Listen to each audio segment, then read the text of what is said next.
Hello, welcome to the sideboard here at the StarCityGames.com Standard Open in Indianapolis, brought to you by Ultimate Guard. I'm Nick Miller, alongside team card holders Kent Ketter. How you doing, sir? Good. Always good to have you here. Yeah. You're playing a beatdown deck, as you're wont to do. Yep.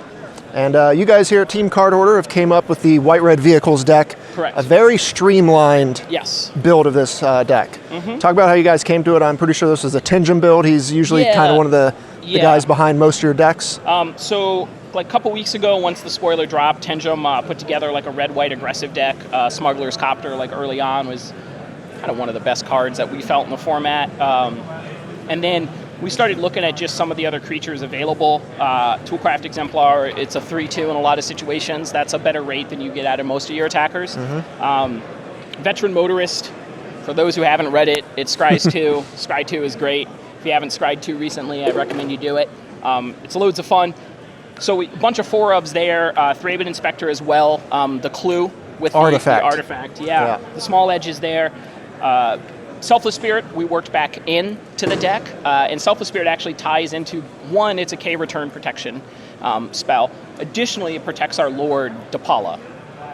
Because Dapala is unique in that it actually wants to get into combat in a couple situations, and having the Selfless Spirit to blank there is pretty nice. Along with Spirit protecting your vehicles from instant speed removal, it's not that common, but your vehicles are that good that normally trading your Spirit sets up your opponent for some really awkward situations, especially if that's their only instant speed removal spell.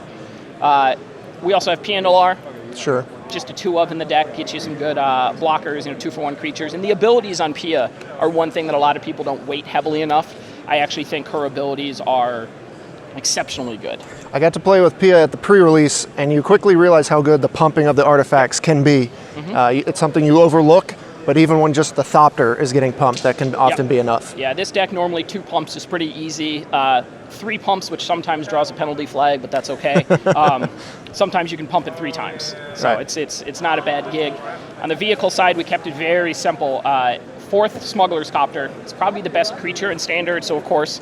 And then the other vehicles is where we get a little more, I don't want to say crazy, but they're there for specific reasons. Yeah, this is where the discussion starts for everyone when they're building this deck. Everyone's got the 4 Smugglers Chopper, and then it's all, what other vehicles do you want alongside? You chose to go with 3 of the Fleet Wheel Cruiser and 2 of the flagship. The Fleet Wheel Cruiser, simply put, just blow up a lot of the artifacts that exist in the format, or excuse me, the Planeswalkers that exist in the format.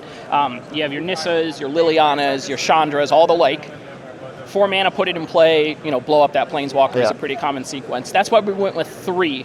We don't feel like, or the team collectively didn't feel like it was a card you wanted to see tons of, so a 4-of didn't make sense. For the most part, though, Fleet Wheel along with Toolcraft are the cards that we look to sideboard out in a lot of situations, but we'll go over that when we step into the sideboard. The last card in the deck, and this is what I think gives the deck the advantage over your really aggressive red-white decks, Sky Sovereign Council Flagship, or Battlestar ship, massive thing. The Death Star. Yes. That card swings all of your aggressive matchups very quickly. And one thing, while this is an aggressive deck, and in a lot of roles you're taking the aggressive matchup, the sideboard actually sets us up to become the control deck in a lot of situations, and Sky Sovereign ties into that really, really well. Especially game 1, where if you go, like 1, 2, 4, 5, or 1, 2, 3, 5, Sky Sovereign's normally going to close the game from that position. Right. So we have the creature base here. I want to talk about this because, obviously the Scry 2 and the 3-1 is very good on the Veteran Motorist. But we haven't got to see Dapala in a lot of action yet. How good is the ability where you just get to start kind of churning through your deck? Has it been relevant? So the tap ability on Dapala, so whenever it becomes tapped, be it from an end-of-turn vehicle activation, don't forget it, or actual combat, or crewing a vehicle to attack, it's been pretty good.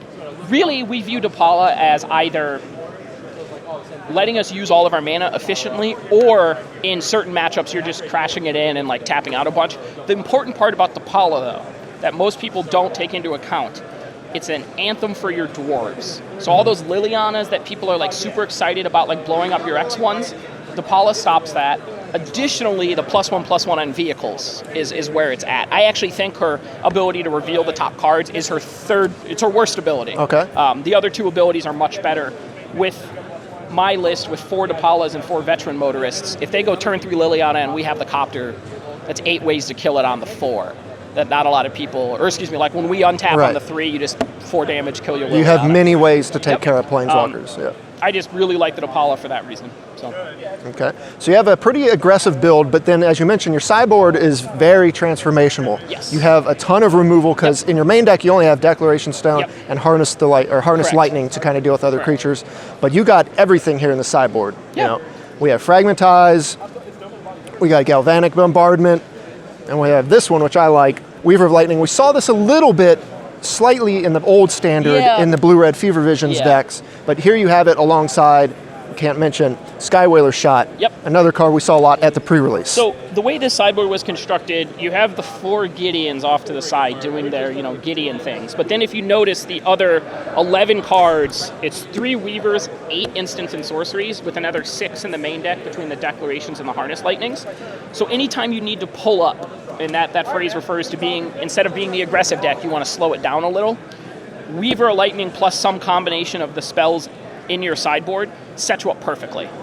Be it like a mirror, a true mirror, which we don't expect to see a lot of, but like a pseudo mirror against the more aggressive version of this, that sets us up really well because Weaver still crews our Smuggler's Copter, and it blocks Smuggler's Copter as a 1/4 reach. Both ways there.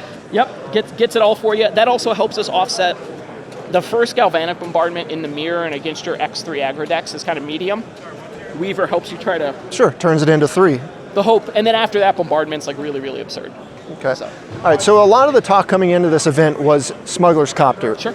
You've tested a lot with it. We have a few rounds in the books now. Is the card overperforming? Is it as good as advertised, or where does it stand right now? I think it is as good as advertised. I do think a lot of people are just fearful of how the card works. It changes, vehicles change the ebb and flow of the game.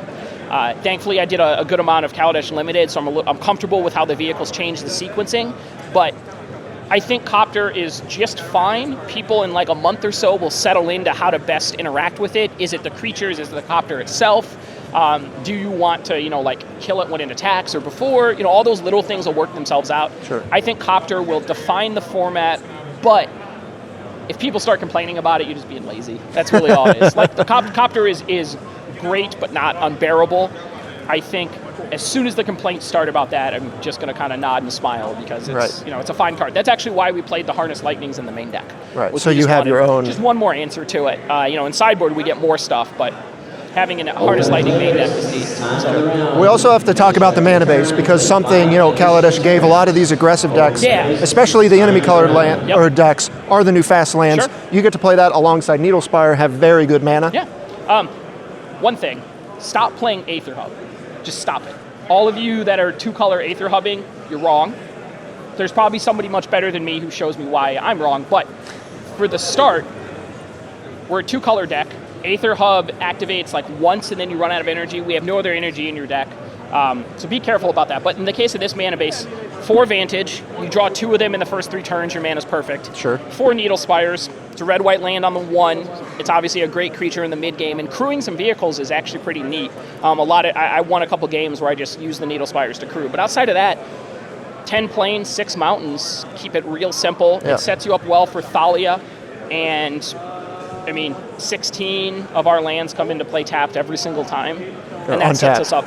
Sets us up really well for the mid to late games, hitting the 4th and 5th land drops there. And that's the key to I think the aggressive decks in this format is having that, because we saw that a lot. In the last standard format, the aggressive decks had a lot of tapped lands they had to kind of deal with, which kind of hampered the amount of aggressive decks you could play. But this, and we've seen like the red-black decks all kind of be aggressive. Make it work, which much more untapped or forgiving mana. As far as the Aether Hub thing goes, definitely if you're in paired colors, it might be something you have to suck up, but really keep in mind when you're playing a 2-color deck, is Aether Hub something you really want to be accessing? We went through a lot of lists early in testing that had them, and it was just like, what are we doing? Yeah. This isn't very Especially fun. if you don't have enough energy to really capitalize on that synergy. We have two energy cards in the deck. Doesn't do much for us, but that was the big thing we learned, just the Aether Hub mana base type thing. All right, lastly, let's wrap up with a couple questions about kind of the format and where you guys were testing and what you came from. Is there any decks that you guys kind of worked on that didn't quite make it? There's the idea was there, but you couldn't find the right build. So we started out with like a red-green aggro deck, and I think that a red-green energy aggro, it looked fine, but this felt like just a better version of that. Now, as far as decks that aren't in this mid-range aggressive slant, which is kind of like what we do consistently on the team, there was a couple mono red variants that popped up that seemed pretty plausible, but not quite great. The one deck that we really liked that just didn't get the final nod, we had a black-green graveyard-based strategy. We had amalgams as well, but like we're never casting them. Sure. That was pretty decent. We definitely had some of the team looking at it, but we felt like that was a deck that better punished certain types of mid-range or control decks. It's week one efficacy, meaning like how powerful are we just in the vacuum, wasn't quite there. Okay. We definitely are very risk averse in the week ones, and we like to play decks that are asking the questions and not really trying to configure the control decks. I think a lot of people showing up with control decks in week one are really asking for, some problems if their stuff doesn't line up. So we did have a Jun mid-range deck as well that fell victim to, we don't know if we're putting the right cards in there. Sure. So. All right, well, your team's off to a pretty good start. You guys have got your foot to the pedal, so to speak. Yeah. The pedal jokes. The vehicle jokes will never stop. Hey, we're not going to stop making them. No, not at all. All right, so for Ken Ketter, I'm Nick Miller. Thanks for watching. Stay tuned to StarCityGames.com all weekend long for the action here in Indy.